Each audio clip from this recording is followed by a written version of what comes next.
Now, we're going to have a panel discussion in a second. I'll be joined by Herald Sun business contributor Terry McCrann and, of course, here now, Sky News contributor Liz Storer.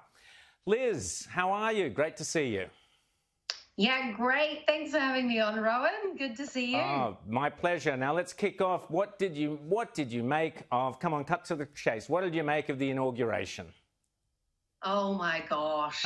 Having it on yesterday, it was so depressing. I mean, it's so poxy with all Lady Gaga and J-Lo tearfully singing their "We've Saved the Nation" songs. I mean, it was just dreadful. And I got to say, found Trump's farewell speech far more rousing, far more patriotic, had far more teeth in it in a good, solid farewell than Biden's hello speech. I just found the whole thing dismal, but that's me for you. What disturbed me the most was that this seems to be a virtual presidency. You had no real voters on the Biden campaign trail. There were, occasionally a handful of people. They stood around in those circles. There was about 100 people at any rally, never any more than that. We've seen he never actually got out and met any crowds. And now, Liz, the great moment, the inauguration, which is when the American president stands in front of the masses of the people who have supported him. There's still nobody. Maybe there wasn't ever, or is that just me being a conspiracy theorist? Maybe the whole thing's virtual. No, I think you're onto something, Rowan. Honestly, I mean, you look at any of his tiny little campaign rallies, you could have fit the amount of attendees into a telephone booth. And like you say, here now they have the perfect excuse to have a completely deserted inauguration ceremony. It just seems very, very convenient, doesn't it? It's science fiction stuff, isn't it? Now, listen, Liz, let's talk a little bit about how swiftly they've all turned on Donald Trump. I've got a grab here. This is Trump's corona guru. Remember Anthony Fauci? Well, he was the bloke. How could we forget? Exactly. Masks were good, masks are bad. Well, he's wasted no time whatsoever in stabbing his former boss in the back. Let's have a look. Of course. There were things that were said, be it regarding things like hydroxychloroquine and other things like that, that really was uncomfortable because they were not based on scientific fact. The idea that you can get up here and talk about what you know, what the evidence, what the science is, and no, that's it. Let the science speak. It is somewhat of a liberating feeling. Liz, you would not want to be in the trenches with that bloke, would you? He exaggerated herd immunity. He's admitted that. He's as trustworthy as a snake. But what do you make of him? This guy would do well to remember that we've got him on the public record. We're not making stuff up when we say the reason why the Trump administration turned their back on this guy was that he kept making terrible, terrible calls.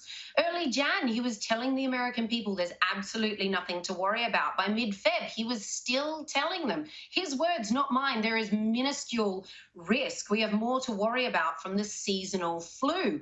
When the Trump administration decided to cease flights to and from China, Fauci fought Trump. When the Trump administration was bending over backwards to manufacture more and more masks at lightning fast speed, Fauci was back on the airways flip-flopping as to the efficacy of masks. And he's already mentioned the hydroxychloroquine episode where we had thousands of cases, over 30 doctors banded together to say this thing is really a miracle worker. We're seeing real results. This guy refused to listen. And of course, we know that Trump was somewhat of a fan of this, going, hey, let's give it a go. Not to mention, this guy then flip-flopped so wildly, he called on the federal government of the United States of America to shut the entire country down until there were no more cases and no more deaths. I'm not saying he's a bad guy. He's very smart if you look at his resume, but think of the economic fallout, as if unemployment isn't bad enough. as if the fallout from this thing isn't bad enough. Had they taken his advice, they would be even in a worse place than they are now. And the only reason why the Biden administration has brought this guy back is because he's singing from the hymn book that they want him to sing from. Liz, you absolutely summed it up beautifully, and what a great segue you've given me, mentioning the crashing economy that has surrounded COVID. Employment, Terry McCrann, so good to see you. How are you, mates? Great to see you, Ryan and Liz. Felicitations to all your listeners and watchers this year, and a special shout out to all the trolls out there, all the Sky News trolls, led off, of course, by our illustrious former Prime Minister Kevin Rudd. Have to have a great year, getting more and more vented by what we talk about. What you can do is you can kick straight in by answering me this. Employment has almost returned to pre-pandemic levels. Economists are hailing a stunning recovery on the one hand, but we also learn that government stimulus, early super withdrawals and wages support have failed to help boost sales over December, with figures down 4.2%. Mixed messages, Terry. Please elucidate for us. Indeed, Ryan. I mean, clearly we've had a spectacular comeback, bounce back from the dreadful June quarter where we imposed the lockdown on us. I mean, people keep talking about the virus doing A, B and C to the economy. No, as you've been discussing with Liz, it was governments that have been doing these things to the economy.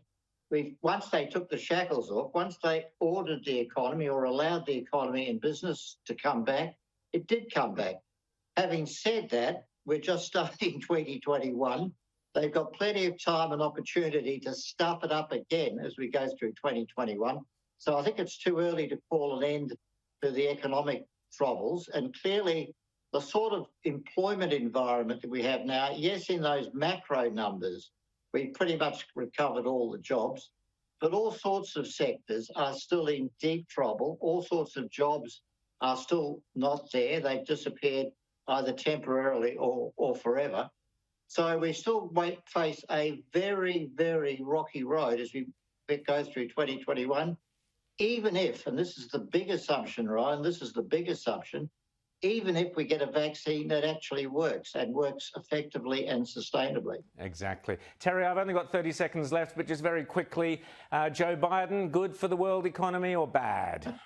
Well, I don't think he's going to be around long enough for us to find out. I think we have to prepare for a President Kamala Harris. Yes, exactly. And what will she do to the economy? I hate to think, Terry.